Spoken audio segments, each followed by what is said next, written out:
Aleluia, aleluia, em honra e louvor nós iremos cantar ao Senhor. Em honra e louvor adoremos na santa presença do Deus Criador. Ergamos a voz, celebremos um cântico novo ao Senhor. Olá, meu nome é Walter Takara e estamos estudando a Igreja Bíblica. Hoje vamos estudar a lição 4, como identificar a Igreja Bíblica. O que você faria primeiro ao tentar localizar uma pessoa desaparecida há muito tempo, talvez até com amnésia? Naturalmente, você usaria todos os meios para identificá-la. Procuraria o número de sua carteira de identidade, nomes de seus antecedentes, endereço anteriores, impressões digitais, cor do cabelo, altura, peso, profissão, etc. Ou seja, você procuraria se cercar da máxima informação possível sobre esta pessoa, para que, uma vez encontrada, não tivesse dúvida de que seria ela. Apenas depois de achar a pessoa que se encaixasse dentro de todo o padrão de identificação, você o aceitaria como o verdadeiro fulano de tal que procurava. E podemos usar este método também com a Igreja Bíblica Genuína. Da mesma maneira, há muitas igrejas, denominações e seitas no mundo. Uma confusão enorme que nos deixa perplexos. E conforme a Bíblia, apenas uma entre todas é a verdadeira. Como é que você pode saber qual é a igreja genuína?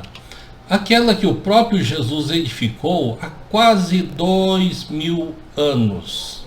Qual é a verdadeira, ou serão todas autênticas? É necessário utilizar todas as maneiras possíveis para uma identificação completa da igreja verdadeira e depois comparar com ela as diversas igrejas atuais.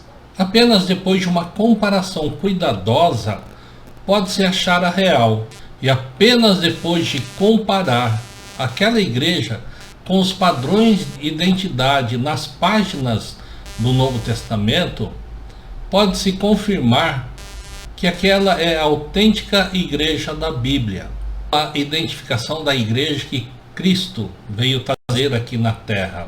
A Bíblia nos fornece todos os indícios para a identificação da verdadeira igreja.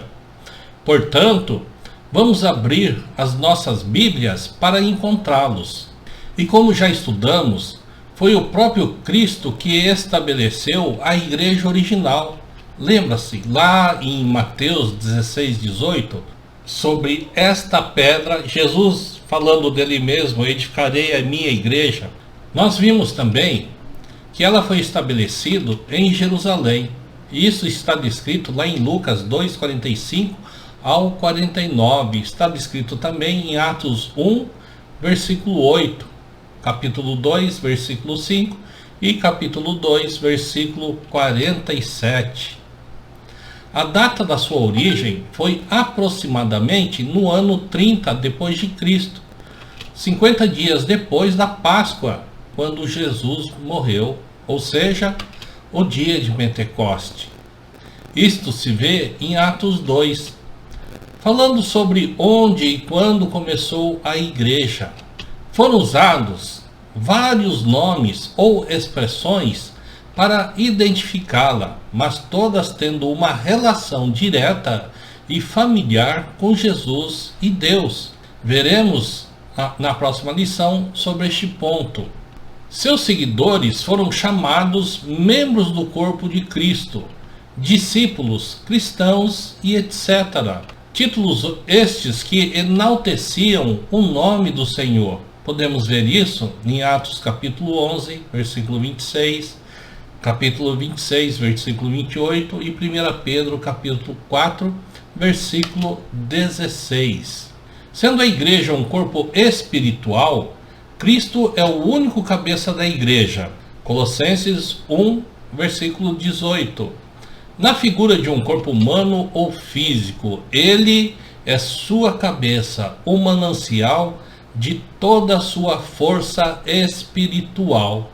Hoje podemos ver que há presidentes, padres, papas, pastores e outros dirigentes das igrejas atuais, mas estas posições de autoridades não se encontram na Bíblia. Jesus é nosso sumo sacerdote, o único cabeça sobre a igreja. Não há lugar hoje para qualquer outra suprema autoridade, sendo ela presidente, papa ou apóstolo. Há apenas uma igreja bíblica. Há somente um corpo e um espírito, como também fostes chamados numa só esperança da vossa vocação. Efésios 4, versículo 4. Mas o que significa o corpo mencionado neste versículo? Ele é a igreja, conforme Colossenses capítulo 1, versículo 18. Portanto, se há somente um corpo e ele é a igreja de Jesus, há também uma igreja nas páginas do Novo Testamento. O único sentido plural da palavra igreja é no caso de congregações em diversas localidades geográficas. Jesus orou pela unidade absoluta dos seus seguidores. Podemos ver isso em João 17, versículo 21 ao 23. A igreja deve ser uma só, nos dias de hoje e para todos sempre, conforme a oração de Cristo e os ensinamentos em 1 Coríntios, capítulo 1, do versículo 10 ao versículo 13, e em Efésios, capítulo 4, versículo 3 ao 6, e capítulo 13, do versículo 10 e versículo 13. A Bíblia contém informações sobre como receber a salvação e entrar neste único corpo de Jesus. Estes incluem, logicamente, a fé em Cristo, Hebreus 11:6, arrependimento dos nossos pecados, Atos 17:30 e Atos 2:38, confissão da nossa fé em Jesus, Romanos capítulo 10, do versículo 9 ao 10, e imersão em água para a remissão dos pecados, Marcos 16:16, Atos 2:38. Uma vez que alguém seja salvo, é também acrescentado a igreja e nascido no corpo de Jesus. Romanos 6, versículo 3 ao 4, Gálatas 3, versículo 26 e 27, e 1 Coríntios capítulo 12, versículo 13, ensinam que somos batizados em Cristo e na sua igreja. Através da nossa obediência a estes mandamentos, nascemos no corpo, que é a igreja. Verifique em João 3, do 3 ao 5 e Efésios 4, versículo 4. O louvor da igreja bíblica é diferente da maior parte das igrejas de hoje, sendo conforme os ensinamentos e exemplos específicos do Novo Testamento. Os cristãos se reúnem no primeiro dia de cada semana. Podemos ver isso em Atos capítulo 20, versículo 7, cantando hinos de adoração e instrução. Efésios 5, versículo 19, orando em conjunto, Atos 2, 42, e lendo e estudando as Escrituras, 2 Timóteo 2, versículo 15, 1 Timóteo 4, 13 e Atos 2, 42. Participam do partir do pão, o que significa a ceia do Senhor, Mateus 26, 26, 30, 1 Coríntios capítulo 11, do versículo 17 ao 34, e Atos 2, 42 e 20, versículo 7. e contribuem para o serviço do Senhor com uma parte generosa dos seus bens materiais. 1 Coríntios capítulo 16, versículo 2. 2 Coríntios capítulo 8, do versículo 1 ao 9. É um louvor simples, mas prestado a Deus em espírito, verdade, decência e ordem. João 4, 23 ao 24, 1 Coríntios 14, 40. Não há na igreja bíblica liturgia complicada, cerimônias riquíssimas e muito tradicionais do ponto de vista humano.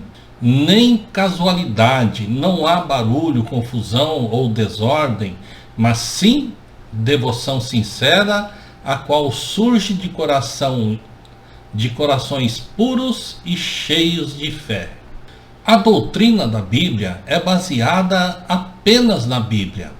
É aceita sem acréscimos, cortes ou substituições. Apocalipse 22, do 18 ao 19. Gálatas capítulo 1, do versículo 6 ao 11. A Bíblia Sagrada é o único credo da Igreja. Outros livros ditos oficiais, como revelações especiais, manuais, listas de regulamentos, missas ou outros credos exigidos pelos homens, são rejeitados pela Bíblia, pois a lei do Senhor é suficiente para nosso louvor e conduta. 2 Timóteo 2,15 e capítulo 3, do versículo 15 ao 17. Podemos ver isso também em Salmo 19, do versículo 7 ao 11. A igreja é organizada conforme o esquema de Deus. Como já explicamos, Cristo é seu único cabeça. Efésios 5, 23. As congregações e os membros são responsáveis diante de Cristo. Porém, cada congregação tem seus próprios bispos, presbíteros, anciãos ou pastores, sempre no plural. Esta é sua única organização oficial. 1 Timóteo capítulo 3 e Tito capítulo 1. A Igreja do Senhor não tem matriz, sede própria ou cabeça aqui na terra, nem hierarquia, diretoria ou outras organizações inventadas pelos homens. A missão da igreja tem 3 aspectos. Sua tarefa é pregar o evangelho a toda criatura, e isso podemos ver em Mateus capítulo 28, do versículo 19 ao 20. Podemos ver também em Marcos capítulo 16, do versículo 15 a 16. A outra missão da igreja é ajudar aos enfermos e necessitados. Vemos isso em Gálatas 6 e Tiago 2, capítulo 2. Edificar seus membros na fé. Hebreus 3, do versículo 12 ao 14. Mateus capítulo 28, do versículo 19 ao 20. A sua missão não é ação social ou política em si, mas espiritual e benevolente. Os membros da igreja vivem segundo os ensinamentos do Novo Testamento. Eles não amam o mundo, como descrito em 1 João capítulo 2, versículo 5 e Tiago capítulo 4, versículo 4. Mas, pelo contrário, produzem o fruto do Espírito em suas vidas, qual seja amor, alegria, paz, longanimidade, benignidade, bondade, fidelidade, mansidão e domínio próprio. Gálatas 5, do 22 ao 23. Produzir este fruto espiritual é a obrigação de cada membro individualmente. Cada cristão é a igreja, e se o Espírito de Deus estiver em sua vida, produzirá, consequentemente, as características acima mencionadas. Por exemplo, se ele tem domínio sobre os seus desejos, se é bom e fiel, a igreja terá as mesmas características.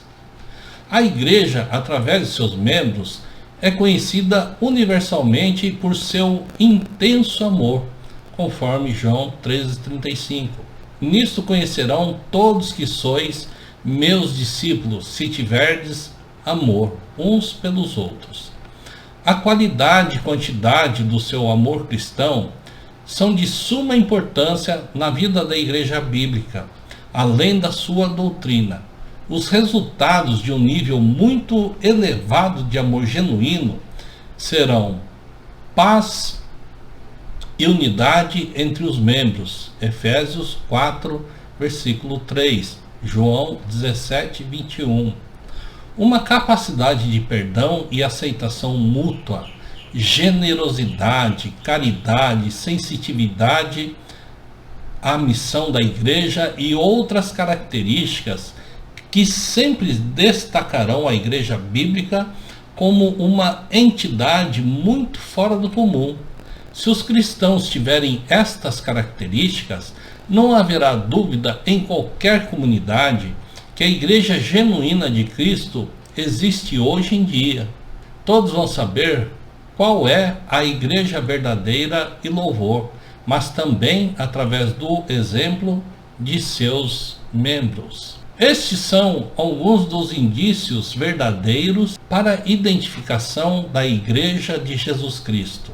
Todos foram tirados da Bíblia, o padrão perfeito. A Bíblia é o nosso padrão perfeito. Compare estes com os da sua própria igreja, perguntando a si mesmo: quem estabeleceu a minha igreja ou denominação? Foi edificado por Jesus ou por um outro? Quando foi fundada? Se ela começou antes ou depois da data aproximada de 30 depois de Cristo, não pode ser a igreja original de Jesus. Qual o nome da minha igreja?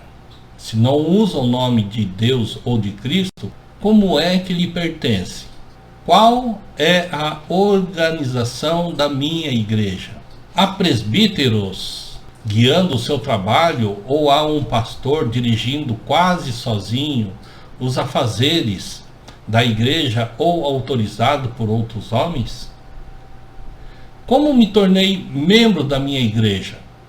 Através de um novo nascimento do Espírito e da água ou através de uma votação dos membros?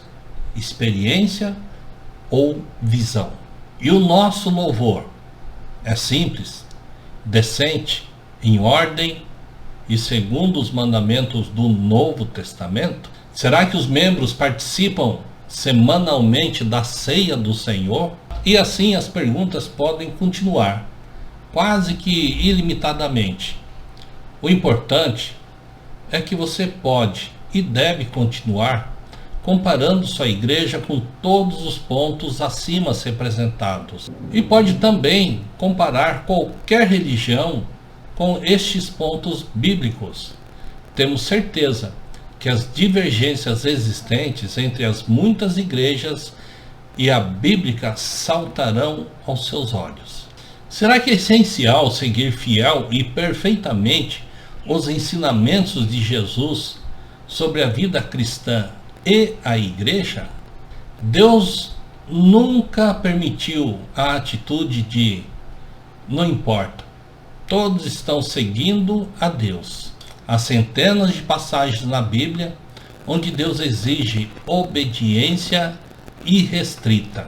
Destes muitos versículos, um é suficiente para indicar a essencialidade da obediência total.